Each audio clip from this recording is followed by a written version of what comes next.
नमस्कार, स्वागत है आपका साधना न्यूज में। संभाग 36 के साथ मैं हूं सुनील सिंह पौरुष। मुख्यमंत्री रमन सिंह ने छत्तीसगढ़ का 2015-16 का आम बजट आज पेश किया। बजट में खास तौर पर खास सुरक्षा के साथ ही इस पर जोर दिया गया जिसके लिए सरकार ने 4700 करोड़ का प्रावधान किया है। बजट के बाद मुख्यमंत्री ने पत्रकारों से भी चर्चा की। 2.5 करोड़ जनता के विकास की कल्पना, स्वच्छ छत्तीसगढ़, स्वस्थ छत्तीसगढ़, समृद्ध छत्तीसगढ़ और समावेशी विकास की 4 महत्वपूर्ण बिंदुओं पे आम आदमी के जीवन में परिवर्तन कैसे आ सकता है प्रस्तुत करना चाहूंगा। 2014-15 के लिए प्रचलित भाव पर छत्तीसगढ़ आर्थिक विकास दर 13.20 और इसी अवधि में देश की विकास दर 11.59% अनुमानित रहा। कृषि क्षेत्र में विकास दर 11.18, ऑर्डर में 10.62 और सर्विस सेवा क्षेत्र में 15% रहा। बजट का आकार के बारे में एक नजर, कुल आय 64,900 करोड़, कुल व्यय 65,113 करोड़। अंदाज कुछ अलग है मेरा सोचने का, सबको मंजिल का शौक है, मुझे रास्ते का। इन शब्दों के साथ मुख्यमंत्री डॉक्टर रमन सिंह ने अपने बजट भाषण की शुरुआत की। उन्होंने कहा कि उन्हें परिणाम की परवाह नहीं, वे लगातार काम करते रहने पर भरोसा करते हैं। बजट में मुख्य रूप से युवाओं और महिलाओं की सुविधा पर ज्यादा जोर दिया गया है। मुख्यमंत्री ने सदन में पहली बार युवा बजट पेश किया और इसके साथ ही छत्तीसगढ़ युवाओं को सुविधा देने युवा बजट प्रदान करने वाला देश का पहला राज्य भी बन चुका है। 2.5 करोड़ जनता के विकास की कल्पना, स्वच्छ छत्तीसगढ़, स्वस्थ छत्तीसगढ़, समृद्ध छत्तीसगढ़ और समावेशी विकास की 4 महत्वपूर्ण बिंदुओं पे आम आदमी के जीवन में परिवर्तन कैसे आ सकता है। छत्तीसगढ़ बजट की 36 सौगातें। रायपुर में बायो कंट्रोल प्रयोगशाला, 10 नए पशु अस्पताल आएंगे। अंबिकापुर में चिकित्सा महाविद्यालय की स्थापना, दुर्ग में नए विश्वविद्यालय की स्थापना। नक्सल प्रभावित इलाकों में आवासीय स्कूल खोले जाएंगे। स्कूली शिक्षा बजट के लिए 7,412 करोड़ रुपए का प्रावधान। नगर पालिका क्षेत्र में हाईटेक बस स्टैंड। सरकारी कॉलेजों में मुफ्त वाईफाई की सुविधा। छत्तीसगढ़ के 36 नए कॉलेजों में पीजी की सुविधा। सीएम बाल मधुमेह योजना शुरू होगी, निःशुल्क होगा आज। जाति प्रमाण पत्र मिलेंगे ऑनलाइन। उच्च शिक्षा उन्नयन के लिए 817 करोड़ रुपए। बिलासपुर और रायपुर में कैंसर रिसर्च सेंटर। नक्सल प्रभावित क्षेत्रों में 17 नए आईटीआई। मछली पालन के लिए 78,000 करोड़। पंडरिया में खुलेगा चीनी कारखाना। किसानों को अल्पकालिक ऋण के लिए 158 करोड़ रुपए। खाद्य सुरक्षा के लिए 4700 करोड़ रुपए। खेती के लिए 10 करोड़ रुपए। रायपुर में बनेंगे 5 नए फ्लाईओवर। सिरपुर को विश्व पर्यटन स्थल के रूप में लिया जाएगा। पेंशन योजना के लिए 700 करोड़, हर महीने पेंशन में होगी 50 रुपए की वृद्धि। छात्रावास के लिए 75 करोड़ का प्रावधान। नवजात शिशुओं की अच्छी देखभाल के लिए सभी जिलों में डिस्ट्रिक्ट इन्फेंट केयर सेंटर की स्थापना। स्वच्छ भारत अभियान के लिए 300 करोड़ का प्रावधान। व्यापम और अन्य प्रतियोगी परीक्षाओं में फीस होगी आधी। गंदी बस्ती में सुलभ शौचालय 134 करोड़। कृषि और संबंधित क्षेत्रों के लिए बजट में 10,676 करोड़ का प्रावधान। लैपटॉप टैबलेट के लिए 25 करोड़ का प्रावधान। मुंगेली में नया जिला अदालत। सुकमा बीजापुर में जिला रिजर्व गार्ड। महिला अपराध अनुसंधान इकाई का गठन। जनधन खाते को आधार और मोबाइल जोड़ा जाएगा। मुख्यमंत्री आवासीय योजना प्रारंभ की जाएगी। नया रायपुर में 40,000 जाएंगी। हितग्राहियों को 50,000 और 1 लाख तक की सब्सिडी। कुल मिलाकर रमन सरकार के इस बजट को जनमीदों पर खरा साबित होने वाला बजट कहा जाए तो कोई आश्चर्य नहीं होगा। राज्य सरकार की और सभी क्षेत्रों के संतुलित विकास की संकल्पना इस बजट में झलकती नजर आ रही है। यहाँ तो आम बजट 2015-16 मुख्यमंत्री डॉक्टर रमन सिंह ने पेश किया है और इस दरमियान साधना न्यूज के ब्यूरो हेड से भी बातचीत की है मुख्यमंत्री डॉक्टर रमन सिंह ने।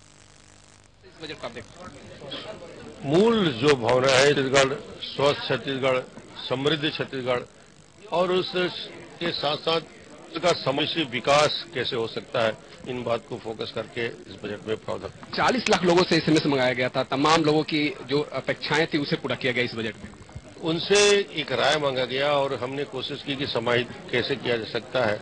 अलग अलग क्षेत्रों में यूथ ने बहुत ज्यादा इसमें कंट्रीब्यूशन था। यूथ के लिए महाविद्यालय परिसर को हाईफाई करना, उनके लिए टैबलेट की मांग, उनके लिए लैपटॉप की मांग, उनके लिए हॉस्टल का निर्माण, उनके लिए आईटीआई, पॉलिटेक्निक, नए आवासीय महाविद्यालय का निर्माण, अलग अलग क्षेत्रों में अलग अलग लोगों ने अपनी मांग रखी थी। कहीं पे बस के निर्माण का, फ्लाईओवर के निर्माण की बात। एक जनता के बीच जो एसएमएस के माध्यम से जो जानकारी आई थी, कोशिश कि उनके करके इस बजट में लाए। किसानों को सशक्त करने की इसमें तमाम परियोजनाओं को रखा गया। ब्याज मुक्त ऋण के साथ साथ कम से कम उन्हें बिजली जो उसके लिए प्रावधान रखा गया है कि नए बिजली के कनेक्शन कैसे दिया जा सकता है। किसानों के लिए बिजली की सब्सिडी में 1,400 करोड़ की राशि रखी गई है। नए पंप कनेक्शन के लिए राशि रखी गई। कुल मिलाकर इसका उद्देश्य है कि लागत मेक इन इंडिया के तहत जो मेक इन छत्तीसगढ़, इसको किस तरह से आगे बढ़ाएगी छत्तीसगढ़ सरकार? हमने इंडस्ट्री को प्रमोट करने के लिए नए इंडस्ट्रियल जोन और खासतौर से एग्रीकल्चर और एग्रो बेस इंडस्ट्री को आगे बढ़ाने के लिए हमने उसमें प्रावधान किए हैं। और जब इनपुट कॉस्ट कम होगा, लागत मूल्य कम होगी, तो छत्तीसगढ़ एक बेहतर इंडस्ट्रियल हमारी जो पॉलिसी आई है, नई आईटी पॉलिसी आई है, उसका असर आने दिखेगा। तो उसका असर आने वाले समय में दिखेगा। लेकिन इंडिया की तर्ज पर लेकिन छत्तीसगढ़ की तरह इस योजना को आगे बढ़ाया जाएगा। साथ ही बता दूं, किसानों को समृद्ध बनाने के लिए कई योजनाओं का समावेश किया गया है। कैमरामैन और अब रुक कर लेते हैं रायपुर का, जहां हमारे ब्यूरो चीफ आर.के. गांधी इस पूरे बजट 2015-16 पर चर्चा के लिए तैयार है। उनके साथ मेहमान भी जुड़े हुए हैं। आर.के. गांधी जी, अपनी चर्चा को आप आगे बढ़ाइए। देखिए, जो बजट है, जो आज बजट मुख्यमंत्री डॉक्टर रमन सिंह ने पेश किया, जो रमन सिंह का पिटारा था वो सामने आ चुका है और इसमें तमाम वर्ग को साधने की कोशिश की गई है। हमारे साथ में खास मेहमान मौजूद हैं। के.एन. महेश्वरी जी, महेश्वरी इंडस्ट्री से हैं। पीताम्बर गुप्ता जी हमारे साथ जुड़ेंगे, एग्रोटेक के एग्रीकल्चर से हमारे साथ में है। साथ ही बीजेपी विधायक नवीन मार्कंडेय जी हमारे साथ मौजूद हैं। इन तमाम मेहमानों का साधना न्यूज में स्वागत है। और आज हम जानेंगे जो रमन सिंह का बजट आया है। पहले नवीन मार्कंडेय जी से जानते हैं कि नवीन जी, जो बजट आया, आप खुद आज सदन में मौजूद थे। रमन सिंह काफी विश्वास से लबरेज थे और जिस तरह से उन्होंने एक एक कर तमाम जो विकास योजनाओं को यहाँ पर रखा, आप उसे किस तरह से देखते हैं? आने वाले समय में प्रदेश की दशा और दिशा किस तरह से निर्धारित होगी? आज जिस तरह से मुख्यमंत्री जी सदन में बजट रखे हैं, छत्तीसगढ़ का बजट पेश किए हैं, वो बहुत बेहतर और अच्छा बजट है। इस बजट में अगर देखा जाए तो ये दूरदृष्टि की बजट है और मूलभूत जो संरचना है, आधार है, उसको मजबूत करता है ये बजट और सभी सेक्टरों पर करता है, सभी क्षेत्रों पर करता है। इस तरह से ये बजट आज प्रस्तुत हुआ है। तो सभी सेक्टरों को इसमें फोकस किया गया है।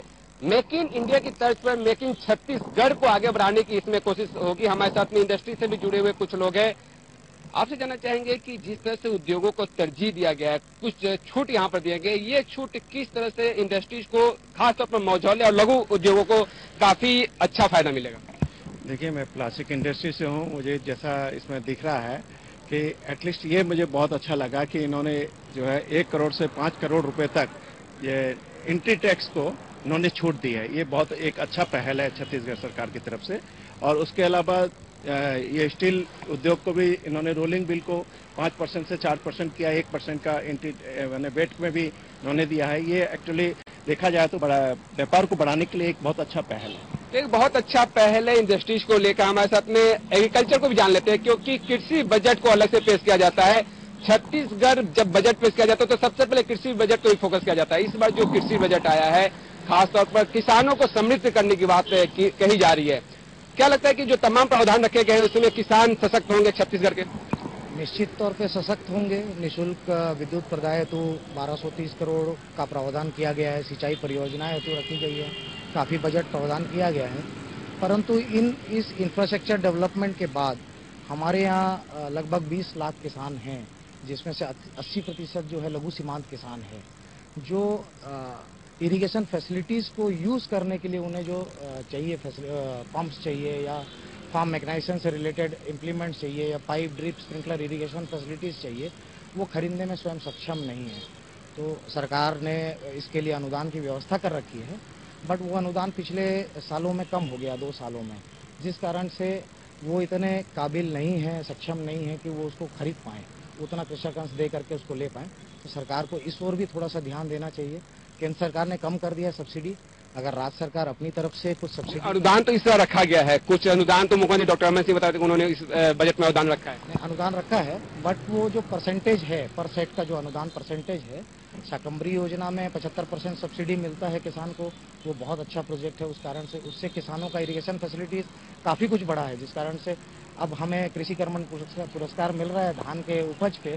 तो ये सब मुख्यमंत्री की दूरगामी सोच का परिणाम है, इसको हमें मिल रहा है। बट कृषि यांत्रिकीकरण के ऊपर और या फिर स्प्रिंकलर और ड्रिप इरिगेशन जो है, टपक सिंचाई योजना विशेषकर, पहले 90% अनुदान था, ये 1.25 लाख रुपए का प्रति हेक्टेयर उसका खर्चा आता है किसान को। तो पहले वो इस्तेमाल करें 10-15 हज़ार रुपये खर्च कर लेता था, बट अब वो 60% हो गया। तो किसान के लिए संभव नहीं है कि 50,000 रुपये वो लगा सके उस यूनिट के। किसानों को लेकर जो तमाम यहाँ पर फैसिलिटी आज इस बजट में दी गई, कहीं ना कहीं राहत देने वाली बात है, क्योंकि मुख्यमंत्री डॉक्टर रमन सिंह जो किसानों को लेकर बात कर रहे थे, उनका ये कहना था कि सशक्त करना है किसानों को, और किसानों को सशक्त करने के लिए ये जो तमाम योजनाएं है इसके जरिए किसानों को आगे बढ़ाने में काफी मददगार साबित होगा। नवीन मार्कंडेय जी, छत्तीसगढ़ एक ऐसा राज्य बन गया है जिसने यूथ के लिए अलग से बजट लाया। कृषि बजट के बाद तुरंत यूथ का बजट। आप खुद यूथ है, क्या आपने मुख्यमंत्री को सलाह दी यूथ के लिए अलग बजट होना चाहिए? क्या डेलीगेशन आपको कोई मिला था मुख्यमंत्री से? जी, मैं यूथ हूं और युवाओं को इस समय विधानसभा में काफी अवसर भी दिए हैं। हम युवा मोर्चा में भी काम करते हैं। हमारी युवा मोर्चा की टीम युवाओं से मिलकर हम जो कलेक्शन जो किए थे, वो सब कलेक्शन हमने मुख्यमंत्री जी को दिए हैं, और उसके अनुसार से हम लोगों ने कहे थे कि युवा बजट एक हो, और युवा बजट में खेल कूद को उसमें शामिल करें, युवा बजट में उच्च शिक्षा और स्कूली शिक्षा को भी उसमें लें, इसके साथ ही स्वरोजगार और रोजगार को भी उसमें बेहतर बनाएं।